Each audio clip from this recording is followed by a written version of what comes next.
GCI. Voilà. GCI Construction. Franchement, Nos frères, chapeau. Voilà. Chapeau. Du respect. Parce qu'on vous regarde sur YouTube, on vous regarde. On vous regarde. Ne prenez pas ça bravo, de la blague. Non. Vous faites un travail remarquable comme ça.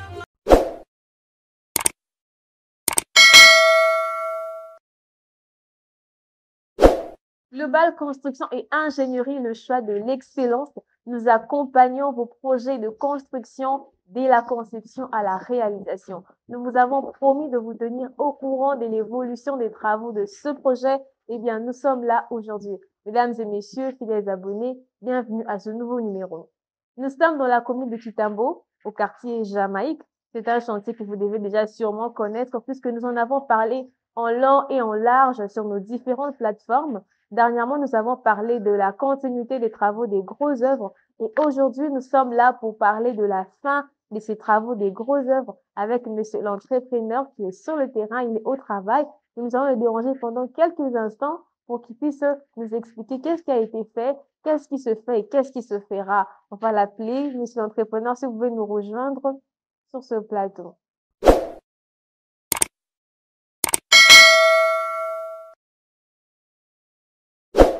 Bonjour, monsieur l'entrepreneur. Bonjour, madame la journaliste. Comment vous allez? Je vais très bien, merci. Alors, monsieur l'entrepreneur, nous sommes ici dans la commune de Kitambo. C'est un projet que connaissent déjà nos fidèles abonnés. C'est la fin des travaux des grosses œuvres et nous sommes prêts à passer à l'étape suivante. Mais est-ce que vous pouvez rappeler, pour ceux qui nous suivent peut-être pour la première fois, présenter brièvement ce projet ainsi que les différentes étapes parcourues pour en arriver jusque-là? Ce projet, nous avons commencé dès le début. Donc, parce que je parle de début, c'est-à-dire les études, la conception et la mise en œuvre. Et là, nous parlons des travaux des grosses œuvres qui sont déjà à la fin. S'agissant des étapes que nous avons réalisées pendant cette phase des travaux des grosses œuvres, il s'agit de la fondation qui constitue la base pour un bâtiment comme celui-ci. Et nous avons fait toutes les étapes telles que la maçonnerie, l'élévation des murs pour les différents niveaux. Nous avons coulé les différents planchers ou les différentes dalles. Nous avons aussi travaillé sur la toiture. Et en dehors de la toiture, il y a aussi les travaux d'aménagement des toits terrasses. Voilà. Et nous avons aussi travaillé pour la construction de la fosse septique et puis pyramide. Ce sont des étapes que nous avons réalisées au cours de ce projet pendant la phase des travaux des grosses œuvres. Et là, nous attendons seulement la phase suivante. Alors, ingénieur, pendant cette étape des travaux des grosses œuvres, qui est une étape très importante parce que c'est pendant cette étape que le projet prend forme, qui quitte le plan, qui quitte l'abstrait, qui devient concret. On voit que, un mur est aux alaboyés. Quelles sont les difficultés que vous avez rencontrées, les défis, et comment vous avez surmonté ces défis-là? Parmi les difficultés rencontrées sur ce terrain, il y a d'abord l'espace pour le stockage de matériaux. Nous avons eu un souci majeur parce que nous n'avons pas assez d'espace et nous étions obligés de stocker les matériaux sur la voie publique. Nous avons fait face aux réactions des usagers de la route, des voisins aussi, et puis donc, nous avons essayé un peu de contourner parce qu'on devait quand même avoir une autorisation au niveau de la mairie pour stocker les matériaux sur l'emprise de la route. Donc, ce n'a pas été facile, mais nous avons quand même su gérer cet aspect-là jusqu'à la fin de ce travaux. Et la deuxième difficulté, c'est qu'il y a vraiment une difficulté majeure, c'était les conditions dans lesquelles nous avons travaillé lors des travaux de fondation. Il s'agit d'un terrain marécagé. Tout le monde le sait, lorsque vous travaillez sur un terrain qui est marécagé, il y a tellement de difficultés du genre, lorsque vous travaillez, vous devez faire face aux éboulements de terre lorsque vous faites des travaux de terrassement. Nous avons trouvé des mesures préventives pour contourner ce genre de difficultés lorsqu'on faisait des travaux de fondation. Je pense que les images pourront en témoigner plus. Donc, c'est la seule difficulté que nous avons rencontrée. Les autres difficultés sont des difficultés qui ne sont pas vraiment habituelles. Donc, étant donné que nous sommes une entreprise, nous sommes obligés de surmonter. Et puis, ce qui compte plus, c'est les étapes finales. Voilà. Alors, ingénieur, parmi ceux qui nous suivent, il y a un public très varié. Il y a ceux qui apprennent, des étudiants, et il y a aussi des pros. Alors, pouvez-vous nous dire quelles sont les techniques que vous avez mises en place pour contourner ces difficultés-là? Par exemple, quand vous avez parlé du terrain qui est marécageux, concrètement, qu'est-ce que vous avez fait pour contourner ces difficultés? Parmi les mesures préventives que nous avons prises pour contourner certaines difficultés liées à la nature du terrain, nous avons d'abord choisi de travailler pendant la saison sèche. Tout le monde le sait bien. Et pendant la saison sèche, la diminution du niveau d'eau au niveau de la nappe phréatique. Et voilà, Nous avons choisi cette période pour éviter que nous soyons plus dérangés avec la présence de pluie, tout ça. Mais bien que cela a été une solution pour nous, mais nous avons aussi associé certaines techniques telles que la protection des parois lorsqu'on fait le terrassement. On a utilisé des planches pour empêcher qu'il y ait des éboulements. Après le terrassement, nous devions aussi couler le béton parce que lorsqu'on fait le terrassement, il faut commencer à couler le béton de propriété, et ainsi de suite. Toutes nos semaines, nous avons coulé sur un terrain qui est marécagé. Il était question d'utiliser aussi certains matériaux pour améliorer la qualité du béton et aussi nous avons utilisé certains matériaux pour accélérer la prise, ce qui a permis à ce que nous puissions contourner certaines difficultés et trouver un moyen de poursuivre nos travaux sans pour autant avoir trop de soucis. Alors, vous l'avez compris, chez GCI, nous travaillons avec professionnalisme, le tout dans l'objectif de vous donner un résultat durable et solide. Alors, monsieur l'entrepreneur, tout le monde prochaine épisode qui est bien, mais au bisibi soka keza bâtiment R+2 avec toit terrasse, mais dans bas détail bas pièces, on veut tout savoir en fait. La pièce là combien de pièces, ah on a arrêt de chaussée, ils ont combien de pièces et puis du colopé combien de pièces. Alors, ce bâtiment, nous avons construit selon le besoin. Chaque fois, j'essaie de travailler tout en répondant aux besoins du client. Le rez-de-chaussée et le premier étage forment un appartement duplex. Okay. C'est-à-dire, nous avons au rez-de-chaussée les séjours, la cuisine, un dépôt, une chambre à coucher avec les sanitaires. Au premier étage, nous avons prévu qu'il y ait 2 chambres.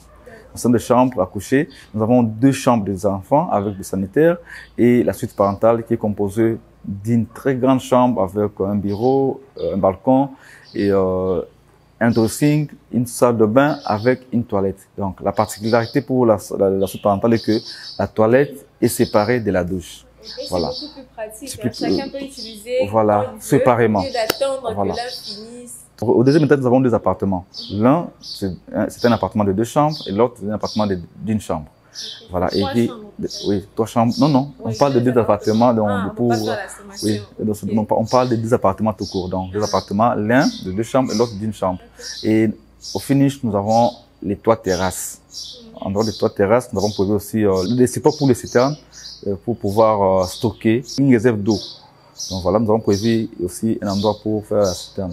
Donc ce sont des départements que nous retrouvons dans ce projet.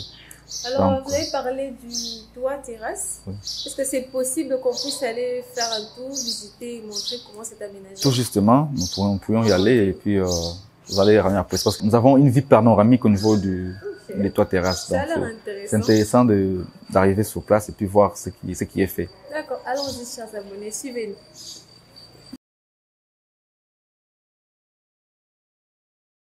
Là, nous sommes déjà au niveau du toit terrasse. Juste au début, nous avons prévu une toilette donc pour les gens qui vont exploiter cet espace. Donc, ils n'auront plus besoin de descendre. Ils auront une toilette en cas de besoin. Donc, c'est là c'est ce qu'ils vont utiliser comme toilette. Voilà. Ici, c'est spacieux, hein? Bien sûr que oui. Très éclairé aussi. Tout cela a été prévu. Donc, dès le départ, le projet, nous avons conçu qu'il y ait une terrasse accessible. Voilà pourquoi nous avons petit espace. Ça peut servir pour certaines cérémonies. Oui, même anniversaire. Vous avez un enfant qui veut fêter son anniversaire. Oui, oui, mais c'est pour tous les bâtiments. Hein, donc, pour tous les habitants de ce bâtiment, ils doivent quand même avoir accès. Et ça sera maintenant géré un responsable pour qu'il n'y ait pas de dérapage, voilà, des désordres. Sinon, c'est un endroit qui sera vraiment bien aménagé et puis bien éclairé parce que après d'avoir fini les finitions, vous verrez qu'il y aura vraiment quelque chose qui va vraiment frapper. Ça sera élégant et chic. Donc, une fois fini, ce projet sera un vrai bijou. Alors, vous avez vu que nous sommes passés, la tomate Nicolo, il n'y a pas eu possibilité de filmer la pièce, il n'y a pas encore de l'éclairage. Mais ce que vous avez la vidéo, tout ça là, qui te met que la pièce, une fois que vous aurez l'occasion de visiter avec nous, vous allez tout voir en allant rien vous cacher. Alors, tout ça, la terrasse, Tomoni, vraiment que c'est très grand, c'est spacieux. Est-ce que l'ingénieur veut nous décrire un peu? Au côté, vitre, il y a un trou là-bas, une baie vitrée, je ne sais pas. Comment ça va se présenter ici, là, par exemple? Je suis curieuse. Ok, l'architecte, déjà, au début, a présenté un projet OYO sur un plan. Le plan, ils allaient, le plan d'exécution. c'est ce bas de plan que nous sommes en train de faire tout ce que vous voyez là. Donc, la terrasse sera aménagée. Il y aura le pot de fleurs devant. Okay, je pense ici, que les gens pourront, ils pourront voir ça sur la maquette. Oui. Parce que la maquette est disponible pour voir comment la partie sera aménagée. Il y aura des pots de fleurs, il y aura des garde-fous les garde-fous pour protection, tout autour, de part et d'autre. Et il y aura une baie vitrée là-bas, comme on a laissé ce vide de forme circulaire. Et cette partie centrale, la partie du milieu sera surélevée à un certain niveau. Okay. Il y aura un décalage entre ces niveaux qui sont de gauche à droite. Et il y aura des garde-fous. Le vide là sera fermé complètement, ce vide là. On éviterait que l'eau puisse pénétrer facilement au niveau de la terrasse.